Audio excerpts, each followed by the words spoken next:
Bonjour. Ma grand-mère avait l'habitude de dire « gentil n'a qu'un œil ». Et elle ajoutait aussitôt « et moi j'en ai deux ». J'en ai longtemps conclu que la gentillesse ne valait pas une messe. D'ailleurs, si vous vous rappelez du Père Noël est une ordure, Thierry Lhermitte disait « je veux pas dire, mais Thérèse, elle est bien gentille ». Et on comprenait par là que la gentillesse était plutôt du côté de la faiblesse morale que de la force. Gentillesse signifie crédulité, naïveté, mièvrerie, vertu enfantine ou féminine, mais en tout cas, certainement pas vertu cardinale. Alors pourquoi je me suis intéressé à la gentillesse? Ça reste encore aujourd'hui un mystère, mais j'ai quand même effectué une conversion. Je ne sais pas si vous vous rappelez, mais en 2009, Psychologie Magazine a introduit en France une journée de la gentillesse qui tombe le 13 novembre, qui m'est totalement passé inaperçu. À l'époque, je travaillais sur la cordialité. La notion est voisine, vous me l'accorderez, et un ami éditeur l'avait remarqué. Il m'a dit « Tu devrais écrire sur la gentillesse. Écoute-moi, vivant, jamais. Je ne veux pas être estampillé philosophe de la gentillesse. » Moyennant quoi, je suis retourné à mes études avec nonchalance, et un jour, piqué par je ne sais quoi, je suis allé voir ce que mes collègues morts ou vifs avaient écrit sur la gentillesse. Donc j'ai ouvert un dictionnaire, et à la lettre G, d'un dictionnaire de philosophie, de 2 dictionnaires de philosophie, de tous les dictionnaires de philosophie que j'ai pu rencontrer à la BNF, à la Bibliothèque nationale de France, je n'ai rien trouvé à la gentillesse. Donc j'ai poursuivi mon enquête un peu plus loin, et je me suis dit, est-ce qu'il y a des livres que les philosophes ont écrits sur la gentillesse? Et depuis Néandertal, rien. Alors je me suis dit, en philosophie morale, peut-être qu'il y a un chapitre, peut-être qu'il y a un passage, un paragraphe, et rien. C'était le néant. Et là, j'ai compris que mon dédain pour la gentillesse était le fruit de ma culture philosophique. Et je me suis mis à m'intéresser à l'histoire de la gentillesse. Et là, j'ai trouvé que cette histoire était passionnante, palpitante. Et je me suis dit, maintenant que j'ai pigé pourquoi la gentillesse signifiait la noblesse, il fallait que je la consolide et que j'en fasse une vertu, peut-être pas cardinale, mais en tout cas une vertu qui s'adosse à une morale. Et donc, c'est ce que je vais vous narrer, l'histoire de la gentillesse, en 3 temps et 2 mouvements. Je dirais que l'histoire de la gentillesse, elle a 3 racines. Une romaine, une chrétienne et une médiévale.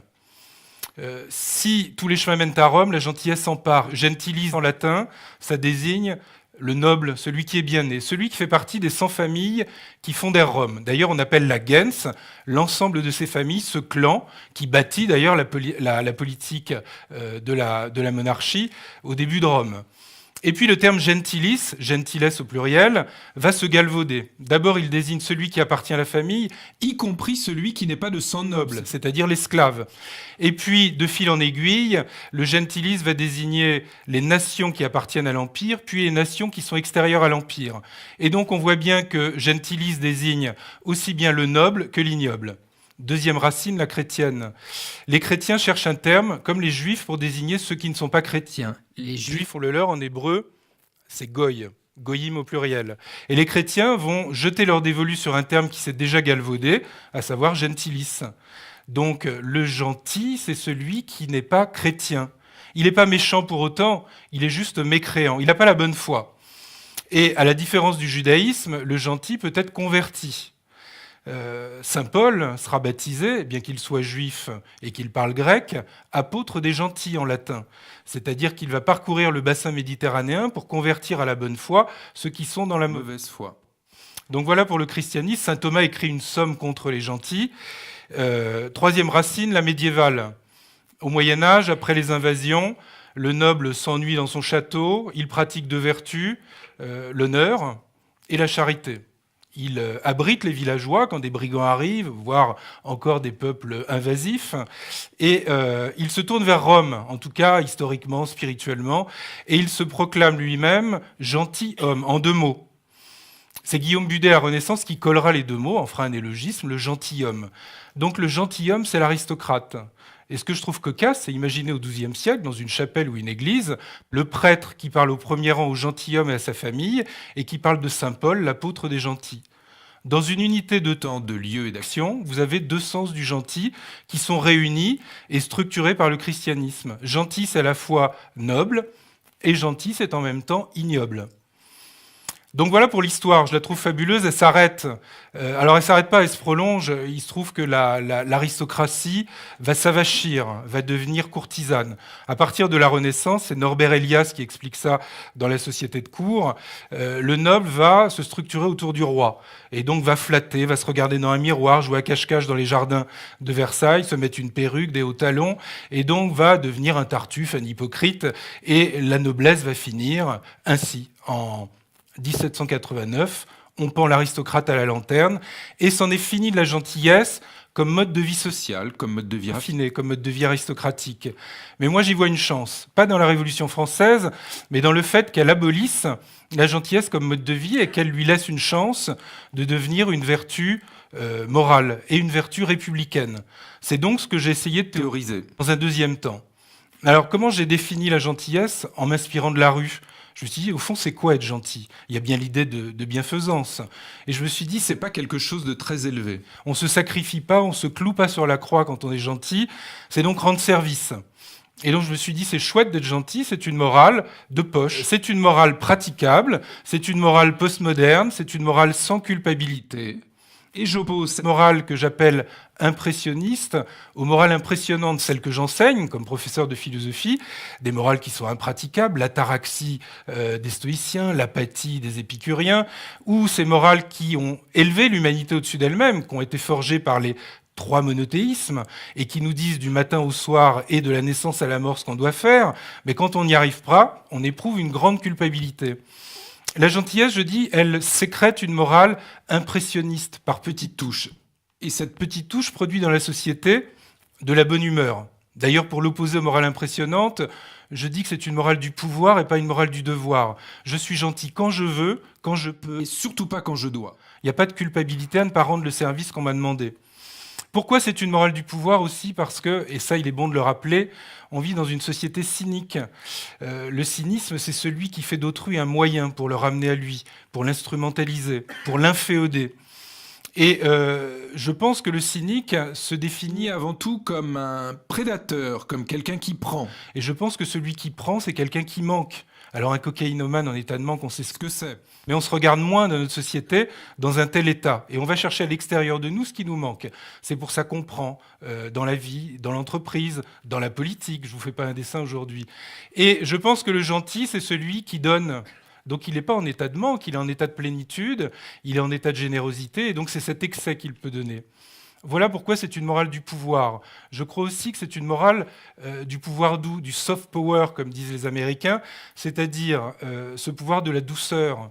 Quand on veut ouvrir une porte, en général, on n'y va pas avec l'épaule, on regarde comment la poignée est faite et on pose la main dessus pour la tourner dans le bon sens. C'est souvent écrit tirer et on pousse dans les magasins, mais en général, on y arrive. Et je crois donc qu'il y a une forme d'intelligence dans ce soft power. C'est pour ça que je dis que si la gentillesse appartient à l'empathie, je la distingue de deux autres formes voisines avec lesquelles on la confond. D'abord le respect, que j'appelle empathie froide, et la sollicitude, que j'appelle empathie brûlante. Vous avez donc deviné vous-même que la gentillesse était une empathie chaude. Le respect consiste simplement à se conformer à un règlement, à un droit. C'est laisser la place, une place de parking à un handicapé. C'est pas pour autant qu'on va aller l'aider, lui donner un coup de main pour sortir son fauteuil. L'empathie brûlante, elle a été immortalisée à l'écran par Le fabuleux destin d'Amélie Poulain. C'est vouloir le bonheur des gens malgré eux. Et je trouve que cette vertu-là, la sollicitude, elle est invasive, elle est intrusive. Elle veut le bonheur des gens malgré eux, et comme vous le savez, l'enfer est pavé de bonnes intentions. Et la gentillesse, c'est une forme d'intelligence qui se trouve à mi-chemin entre les deux. Elle n'est pas tiédasse pour autant. Elle est chaude parce que c'est de l'intelligence. C'est par mon humeur que j'entre en relation avec l'humeur d'autrui. Et qu'est-ce qu'être gentil ? J'en donne une définition toute simple. C'est rendre service à quelqu'un qui nous le demande. S'il ne nous le demande pas, il ne faut pas lui rendre service. Là, on fait notre Amélie Poulain. S'il nous le demande, en revanche, il est de notre loisir de lui rendre ou de ne pas lui rendre. Dans les deux cas, on ne sera pas méchant, mais par cette gentillesse, on s'élèvera. Alors, la dernière chose que je voudrais dire pour élever cette petite morale ou cette petite vertu qui a été oubliée et qui était désuète, c'est de dire que la gentillesse, On a du mal à l'actualiser en France parce qu'on a deux résistances. La première nous vient de l'idéologie cynique qui fait de nous des prédateurs, donc donner, c'est pas bien vu. Et la deuxième vient de l'héritage de la Révolution française qui prône un égalitarisme absolu. La nuit du 4 août, chez nous, c'est dans les gènes, c'est rentré dans l'ADN. Et donc servir, c'est quelque chose qui nous place en position de serf, de servitude, et c'est pas facile. Et donc, pas servir. Je prends l'exemple du garçon de café, on est au moins deux philosophes à l'avoir fait, Sartre dans L'être et le néant, et Sartre, il voit l'image de la liberté, du pour-soi, de celui qui pourrait être autre chose que ce qu'il est, garçon de café. Moi, je dis que le garçon de café, il illustre la résistance française à la gentillesse, parce que si vous avez fait l'expérience au café d'à côté, dès que vous vous asseyez, c'est lui qui prend le pouvoir. C'est pas qu'il est méchant, mais il est à l'image de tout Français. Il veut nous montrer que c'est l'égalité qui règne dans les relations humaines. Et donc, être gentil, c'est accepter la servitude. C'est comme le dit la Boétie, c'est faire preuve d'une servitude volontaire, c'est mettre un genou à terre. Je dis que face au tout à l'ego que notre société prône, la gentillesse nous oblige à nous évider de nous-mêmes, à nous vider de nous-mêmes. J'utilise une métaphore peu élégante, c'est celle du plombier, mais quelque part, quand on est gentil, on fait une expérience existentielle qui est celle du siphon. On se siphonne de nous-mêmes et ça ménage une place à autrui pour l'accueillir. Voilà, en conclusion, je dirais trois choses. Gentil n'a qu'un œil, disait ma grand-mère, et j'adorais ma grand-mère, mais elle se trompait. Je pense que c'est le cynique qui n'a qu'un œil et qui est un énorme cyclope. Je pense que le gentil a trois yeux. Il en a deux, plus celui du cœur qui est au milieu, le troisième œil. Et si la gentillesse a un mérite, c'est d'offrir une synthèse entre les vieilles sociétés de l'honneur et notre civilisation du bonheur. Et je vous trouve très gentil d'être venu. Merci.